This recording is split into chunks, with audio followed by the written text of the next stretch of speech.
Hello, everyone. We would like to start soon, so if you could grab the last of your snacks and take a seat.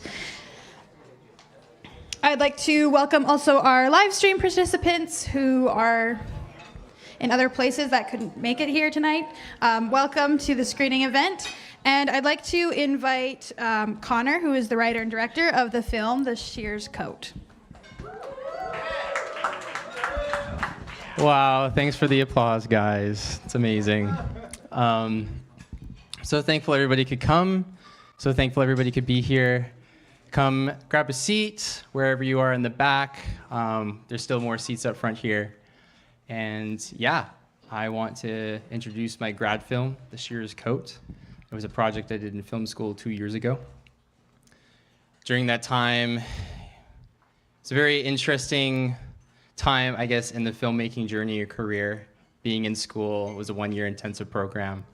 The project we did in a matter of like 6 months, from script to screen to post. And so pretty proud, and I'm stoked that the project got into some festivals, got into 3 festivals. It was official selection in Victoria for Unveiled International Film Festival. It was nominated for a spot in the States, and it went to Emerging Artists Film Festival in Calgary. And it was the finalist, and it was a part of the official selection. The story, I'll keep it simple, just let the story speak for itself. But the story is about personal conviction. And in life, we all have personal convictions, be it things we believe, things we know, things we want to have or attain. And this is our main character wrestles with that conviction, specifically his conviction of faith. The film takes place in Vietnam War times. He's conscripted into the Vietnam War draft. He dodges the draft and comes back from the States. And he's now wrestling with his friend and some other factors coming against his life and the decisions he made to dodge the draft instead of going to war. It's a story close to my heart in a lot of different ways. There was a time in my life where I was stewing in this idea. I am a Christian, born-again Christian, for those of you who don't know. But I was stewing in some ideas in Scripture, and I wrote this poem. I just want to open with it and have us kind of stewing in some of these thoughts before we enter into the film. The poem's called The Shearers. He's burly, thick, and full of life. Grazing on an open field, he eats, being fed, satisfied, and nourished. A choice possession among all. The wool is thick, plump to cover many, warm to protect from cold. The seasons come for slaughter. He prepares knowing the fate of his destiny. 2 things separated, a carcass of despair chosen for victory, and his coat of righteousness given for all to see. The owner of the flock loves his prized sheep. When he takes the shears, he is pleased, beholding the sun's glory, his humiliation, cold and bruised. A lamb ready for the slaughter, a garment laid aside, a prize of no comparison. The hide is left outside, our propitiation is made, hung clean. And with that, I present to you the Shearers Coat.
Is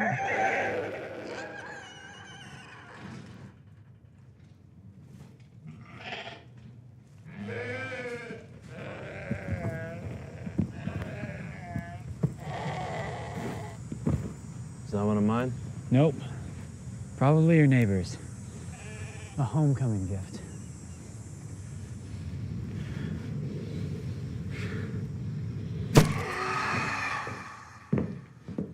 You're still conscripted. I dodged the draft. Check the date, farm boy.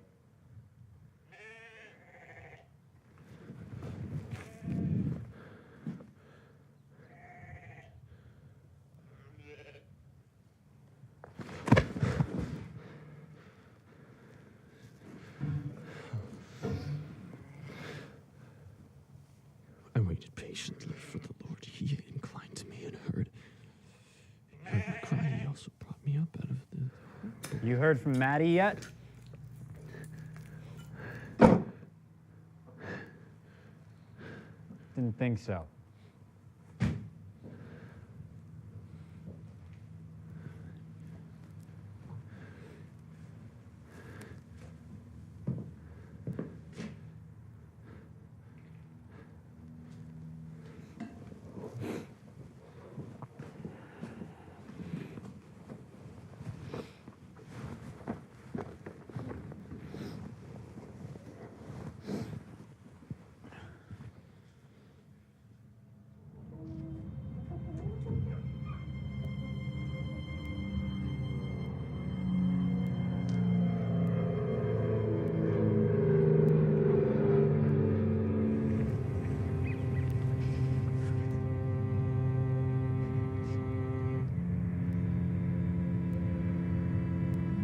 You want?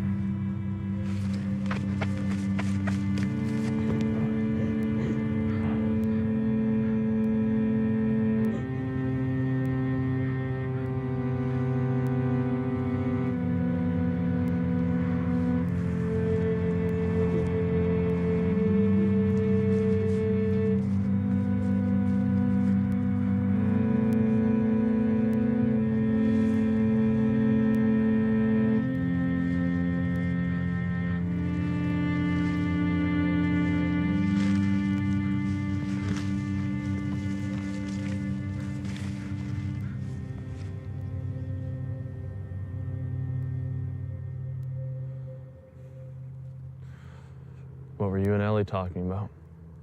Catching up. Catching up? Yeah, that's what friends do. Didn't seem like you were in the mood to catch up yesterday. With you, it's different. What about me is different? You left me your draft card. You lied to us. We were all going to go together, even if it was war. You can't make me... Maddie's dead, Johan. You left us. There was nothing we could do.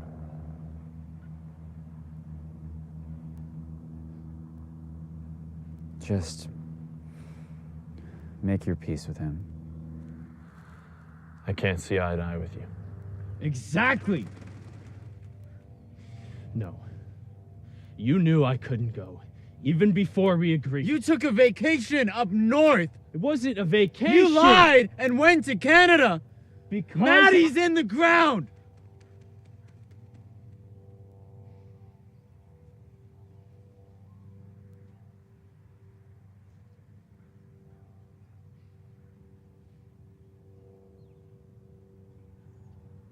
Jesus says to lay our lives down for the brethren, right?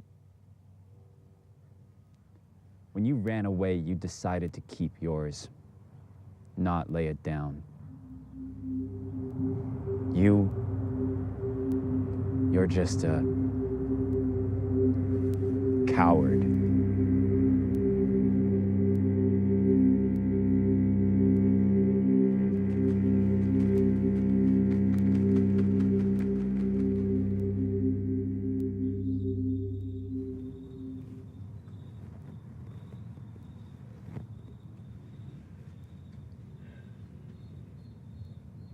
Looks like you got into a fight. Something like that. You've always been fighting.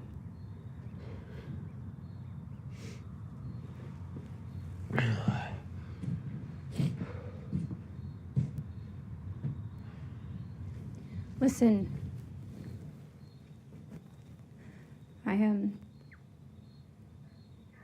I feel you need to get away from the farm.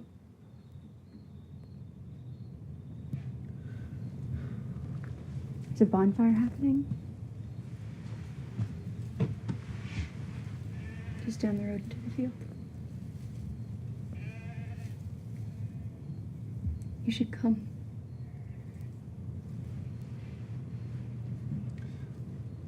Why?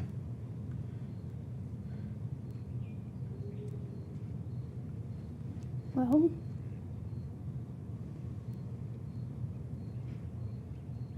just come. Please. Please, come.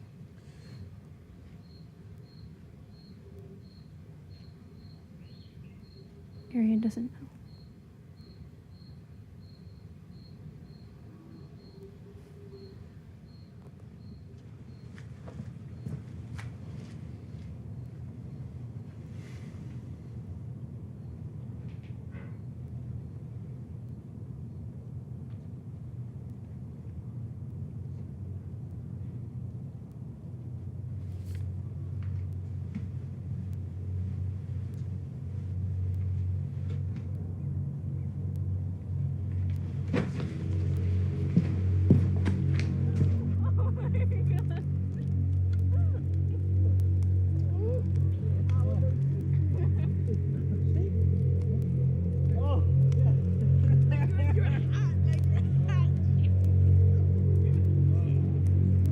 You actually came.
I want you to know how it feels.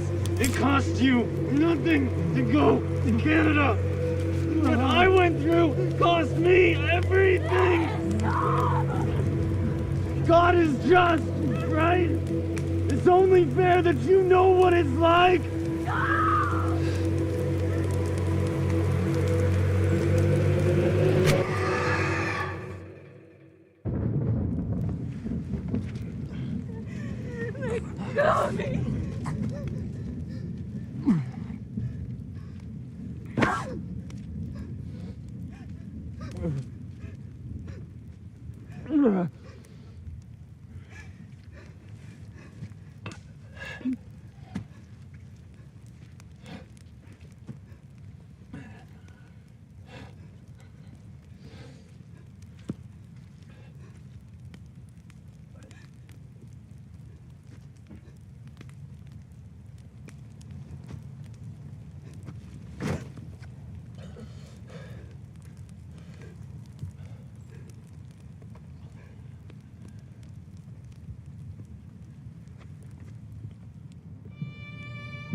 Awesome, wonderful. All right, so we've entered the Q&A section of our evening, and I'd like to invite the cast and crew to come up, please.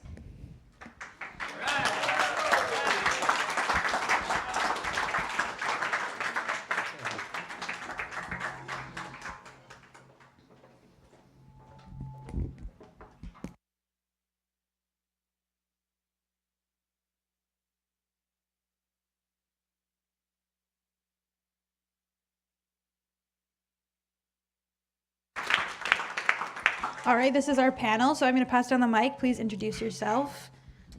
I'm Connor. I'm the writer director of this film. I'm Natalie Farrow, and I played Ellie. I'm Aiden Gertson. I composed the score, and I'm one of the raging party goers. And I'm Georgia, and I'm another raging party goer. All right, so I have a few questions here that I have written down already, and then after these questions are asked, we'll open the floor to you guys if you guys have any other questions you would like to ask. So our first question is, what inspired the story for the Shearers coat? Yes, I think that's a question primarily for me, since I wrote the film. But yeah, part of the poem I wrote really inspired it, like the imagery of the sheep's coat kind of hanging in that one shot, aspects of faith relating to the Christian faith, and other pieces of literature. There are two pieces of literature I read in high school. Number one, Thomas Finley, The Wars, and number two, On the Rainy River. And these were both stories that are kind of centered around war times. Thomas Finley's The War is about Canadian young boys, like young boys, like 16 years old, going to serve. And I can't remember if it's World War I or World War II. And On the Rainy River is about one guy who's struggling, dodging the draft during the Vietnam War. And I thought that was just a really interesting thing to kind of play on, of conscientious objection. I think it's also really interesting how we went through COVID recently. Lots of people consciously objecting to some things that are happening there. And I think that it's a very prevalent theme in our society, and I think it will continue to be going in the future. So, yeah. Awesome. All right, our second question is, what were the most challenging aspects of production? I think, Aiden, you can probably comment on this one too. But one of the main challenges, I think, was the bonfire scene that you guys saw. I think we can maybe all say a quick comment about that night, but it was absolutely crazy. There was 2-hour delay. Our shooting got delayed. There was just a lot of kerfuffles going on in that process. Another thing too was the fake sheep in the first scene that I don't know if you guys saw it, but there was like a fake sheep there. We had to like make a fake sheep with wool and like put it all together, and our art person like felted it all and things like that. Yeah, maybe Natalie, Aiden, Georgia, you guys want to comment on any challenges? I think that one of the challenges that I faced personally as an actor was being cold. I was very, very cold the entire time until the bonfire happened. I was very thankful for that. But it was a very strange, yes, there was like challenges in the fact that the bonfire was a very large portion of the film, but it also felt like it was like its own time frame, like time stopped. Like shooting the bonfire scene, I was like, we're in it, we're doing it, and it doesn't matter how long it's gonna take. So it could take 12 hours, and we're gonna do it. And I think that most people there had that same kind of mentality and attitude, was like, we're gonna do this thing, and we're gonna bring it to completion. So even though it was a challenge, it was also very exciting to see everyone kind of like push through in it. I was only in the bonfire scene, and I showed up with Georgia at probably like 11, I think Connor said. And I think my headlights ruined one of the scenes as I was driving up. So that may have been, oops, I'm sorry. I probably ruined the best take that you had too. Dang it, the headlights. And then, yeah, makeup, and then we had to sit around for like 2 hours, and finally we got to party hard. About the score, I don't know. scoring film. This is the first time I scored in a real world film. I did it before, like in school and everything. The most difficult part for me is just trying to compose like for string quartet, 'cause that's kind of, we decided on that vibe, and it was a challenge. I don't know if you've noticed, but like the first and ending pieces were actually kind of inversions of each other, which is something Bach did. And it was really the first time I tried to do that, so that was the biggest challenge for me, was trying to make it all tie in at the end and at the beginning. Well done. Yeah, very good job. Thank you.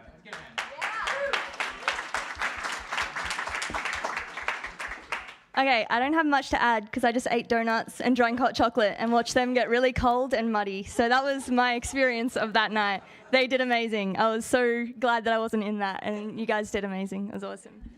Can I just say, watching Connor doing his directing thing was awesome that night. That was amazing. It was awesome. Yeah. Oh boy. I think there was one time where I was just standing there for like a minute, like, because that whole scene was stunt coordinated. So there was a stunt coordinator taking direction with the actors, and usually when a stunt coordinator comes on set, they take over. But we didn't really had a conversation about how that was going to work out, so my fault for not communicating well. So there was moments where I was just watching and like trying to make sure what was happening was good. So it felt like things were going crazy. I don't know if I can give you an impression. Action. Nat, I am surprised you're cold. You had such a big jacket thing on.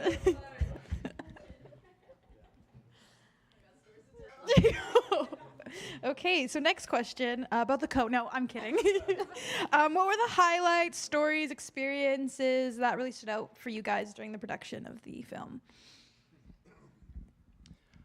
I think for me, like pre-production was pretty fun. My producer Nessie Blaines, who's not here. Sorry not to see you here, Nessie.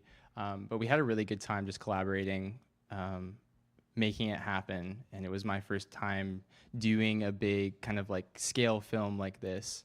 We had crowded around $4,000 from people, which are some of you in this room, which is so amazing. And just like trying to figure out how to use that money, figuring out where it's gonna go, thinking creatively about things. I think I really enjoyed that. So, yeah. It's a great question. I think for me, one of the coolest things, there's a couple cool things, but I think one of the coolest was actually finding out that Connor's a Christian. I feel like being a Christian myself, it's so rare to find other Christians in the film industry. And so it was a very like, whoa, what? And it just like, we had no idea going into it, and we had no idea until I showed up on set and walked up and I was like, why'd you write this story? And that's what led to the conversation. So that was really cool. And I think a highlight would be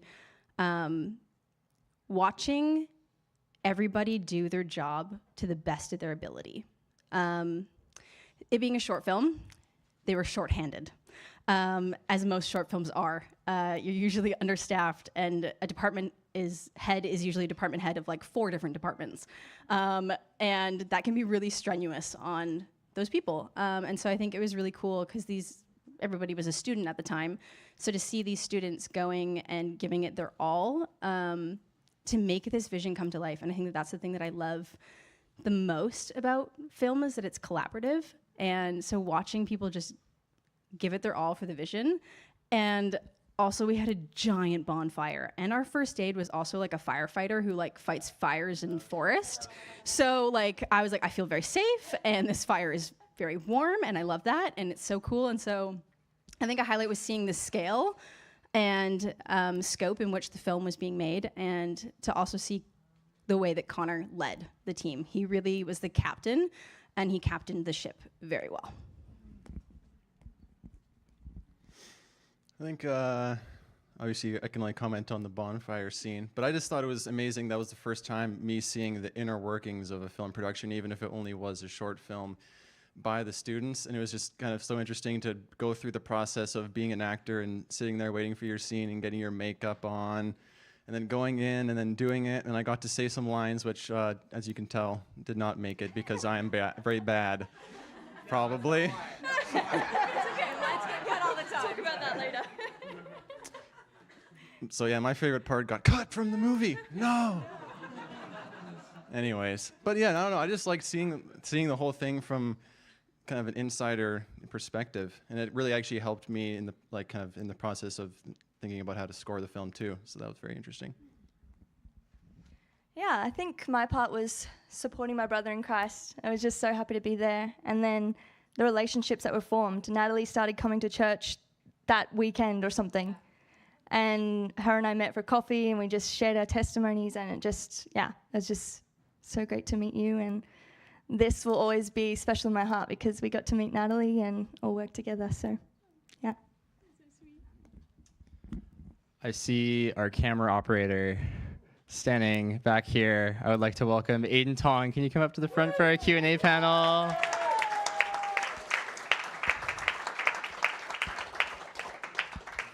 Quick introduction, Aiden Tong, our camera operator on set.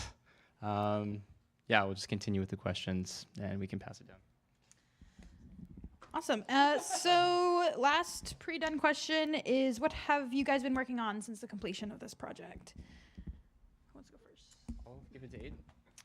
Yeah, take it away. After the film, I was freelancing as a videographer, so I do a lot of docu advertisements, and I would shoot events. But now I'm working for Science World, so I do their video content, so I do their micro documentaries and a lot of their social media content, and then marketing as well. So it's like a very dynamic role. Excellent. Yeah. So I'm more into the video marketing right now. As for Connor's film, I think someone mentioned previously, but yeah, his leadership was really something that I took away from that, and I kind of carried that into the work that I do. Because his direction with the film and just kind of leading a crew, even if it's small or big, that's a skill in itself. So very applaudable. Yeah. Do you want to take it? Oh, you go down there. Okay. Since working on the Shearers coat, I've had the privilege of working on a couple of different projects. Both are not out yet. One of them was a limited series about fencing, which is cool, which I shot in the spring, I guess, of the following year. And then I got to work on a feature film, which has a very cool story, but we don't have time for it. But it essentially deals with the lives of 3 Gen Zers and their therapist in the midst of COVID. So it's very triggering, to say the least. And then most recently, I got to work on a Hallmark Christmas movie called Mystery on Mistletoe Lane. So you can keep your eyes out for that. Yeah.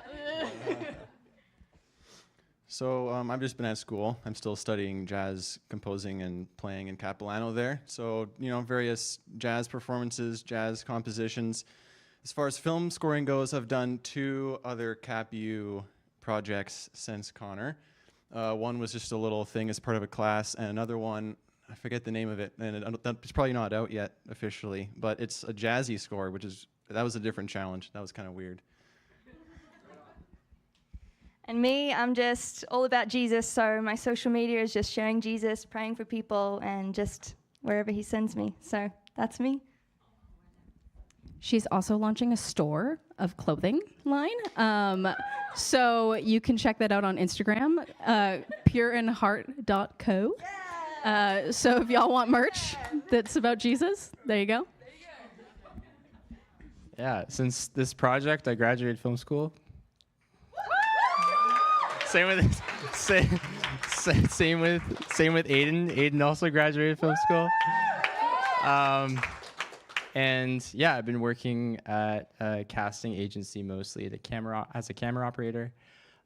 That's been pretty fun. Been pretty cool to see more insight to the actor process. I worked for a little bit since the strikes happened this year in film with a mass timber installation company. So I was doing a little bit of carpentry. And then recently I've been doing some writing, kind of wrote a short film, pitched to a funder, didn't go through, started writing a TV episodic and thinking about other projects as well. So that's been fun. Oh, and also I might be producing a mini episodic series soon. So stay tuned for that. Awesome. I guess I have a question before we open it up to the floor for Connor. I was just curious, what are some like hidden Easter eggs or hidden imagery symbolism that you had throughout the film? That's a fantastic question. I think as a director, you want the vision of the film to go a certain way, and especially when you're writing something, trying to transfer what's on script to screen. Things happen in production, things happen in editing, not all the whole vision comes together. And so with that being said, the stabbing of the knife was something that I felt was very important to hinge upon, and especially leading up to the bonfire scene. I think as I was going in with the main actor, Liam, I really wanted the bonfire scene to be like Johan, our main character's interaction with war.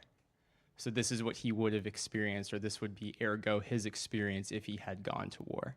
And so the stabbing of the knife with the sheep to the stabbing of Johan is almost him coming to the end of himself, being brought down to who he is at his core, the most vulnerable, the most vulnerable and the most exposed. So that's one Easter egg. Interesting. I found that my favorite part was the transition of the stabbing of the knife, the first one. That was really cool. So if anybody else has any questions, we'll do it old-fashioned. Please raise your hand and I'll try to point you out, or if I know your name. The one in the back. Is there a wrestle with God that you personally reflected in this film? Like a personal wrestle with God that you had that this film is reflecting? In case no one heard that, I'm going to repeat the question. But did you have a personal wrestle with God during the production or writing of this film? Yeah. Now I'm like recollecting into that time, trying to call myself back into that and like re-experience what I experienced in school.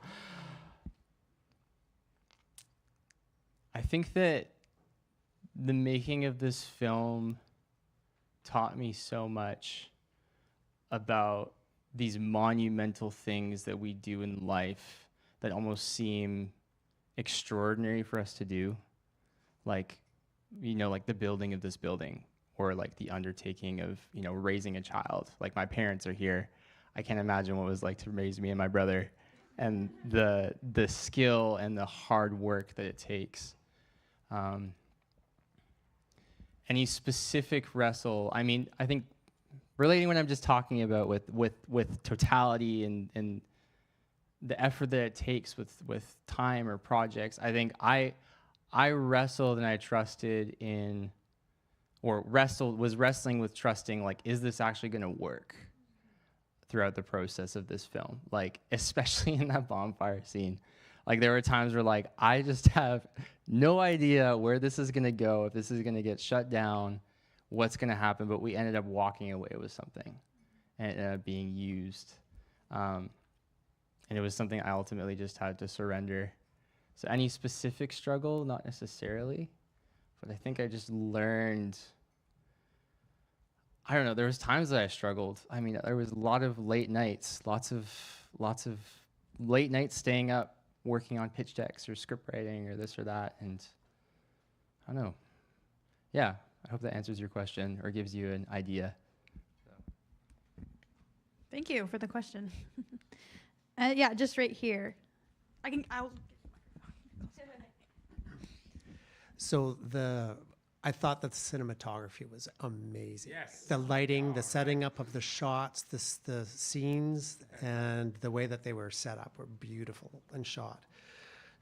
Was that collaborative, or did that follow the vision, or did that just sort of happen for you because of the teamwork? Yeah, So I was the cam op, so I definitely cannot take credit on that. That was more DOP, Alex, and Connor. And I know Connor, he wanted the film shot more wide and wanted more like the landscape in there and like the lifestyle of where we were at. Because I think it captured, like just the countryside of that, but then also the characters and where they're coming from. But yeah, I remember kind of framing the shots that Connor wanted. And when I'm looking through it, it looks gorgeous. When you're there, it's gorgeous. So yeah. Connor? Yeah. So I think that, yeah, it was like our first real big production working together. We had worked on a couple productions before, me and Aiden, but it was my first time working with Alex, who was the director of photography. And we had really discussed and thought, okay, like this, like the story is this guy going through internal struggle with faith and his resolve. And so we really decided we wanted to do wide static shots of characters moving through frame. That's what we kind of decided on, to like mirror the, like have the landscape kind of mirror that internal what's taking place. And like the I think my favorite scene cinematography lighting wise is the night barn scene where Natalie plays and comes up to Johan. And I remember I just really focused on the directing Natalie and Johan at that point, Natalie and Liam at that point, and I just let Alex and Aiden take over camera. And somehow it worked amazing. Like the lighting was super beautiful, and like I think it was just a moment where I really just had to step back and let go. Because I think that like good leadership empowers those under you. It doesn't overtake or say, hey, I want you to do this thing because I want it to look this way. And so it just, yeah, I feel it was just a movie magic kind of scene and moment that I can't even explain. I'm just like, wow, this is amazing. And I think too, like coloring it as well in post, I really wanted to bring out this kind of like sickly sort of green. So I kind of colored it like that. So the film kind of has that vibe to it. But yeah, I hope that answers your question. It's my Uncle Laura, everybody. My uncle. All right, do we have any more questions from the audience? Yes. Can you share how you found the site that you filmed at?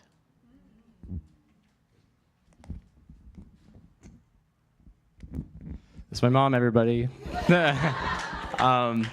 So me and Nessie, we were like writing, and I was writing this story and was like writing sheeps in it and writing, like I just let my brain go. I did not have any limitations. Was writing sheeps, was writing bonfires, was writing this, was writing that.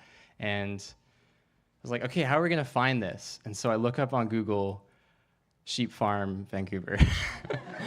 And so then I look up, and the first one is Lower Mainland Sheep Herders Association. That was the name on Google.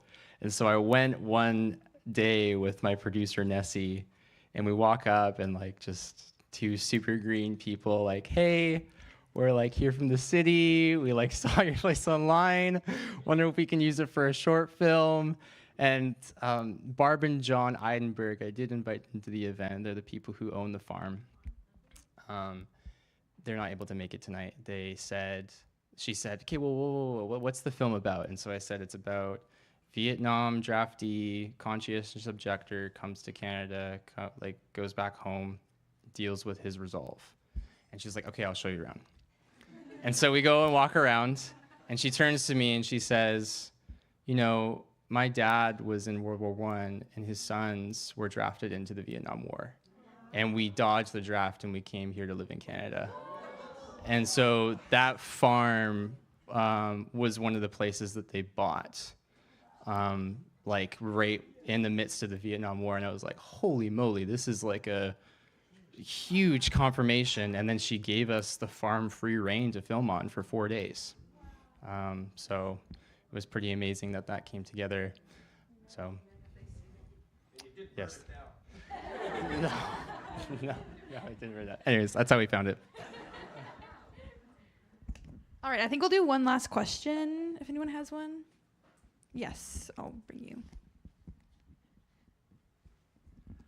Connor, I'm just wondering, where did this all begin for you, and where do you see it going? Like film specifically? Yeah, the whole sort of, well, the whole thing about getting into film, and film, and where do you see it going from here? It's about you and your Yeah. life Yeah. and what your life's all about.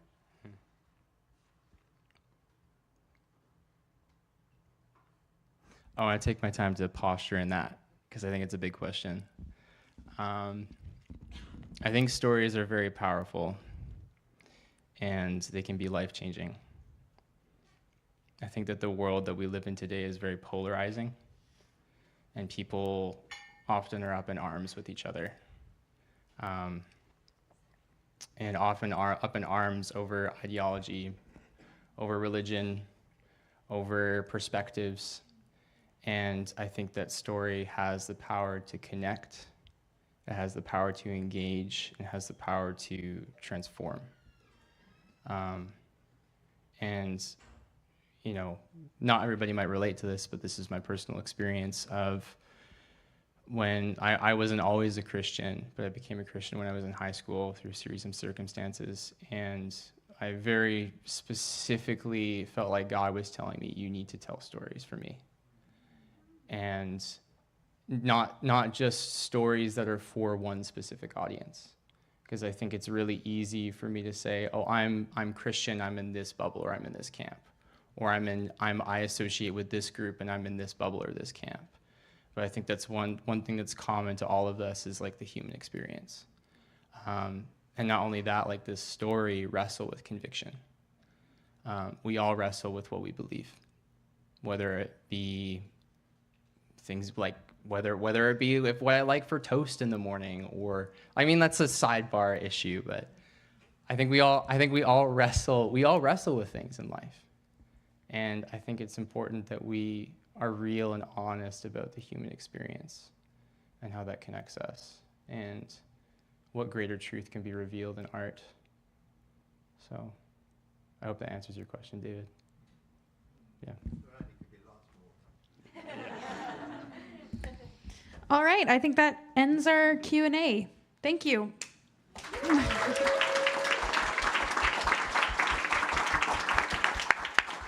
All right, go sit down, please. Sorry, not to boot you off, but I'm going to boot you off. Okay, so we're going to transition to the last section of our evening. We're going to play a little trivia game. We're going to organize you guys into groups, and then those groups, I have 10 questions, questions based on film. Whoever gets the most questions right, that will be the first dismissed for dessert. So yes, that's your motivation, dessert. First one, dessert. So we're going to organize groups off of birth month. So if your birth month is January, February, March, you're group 1. If your birth date is in, what's after March? April, thank you. April, May, June, that's group 2. And then July, August, September, that's group 4. And then October, 3, I can't count. And then the last group of October, November, December is the last group. So if you could get organized into those groups, and then I'll give you about 5 minutes. I guess we'll have group 1, this pillar, group 2 at that pillar, and group 3 just before that last pillar in the middle there, and then 4 around here, and that is 4, yeah.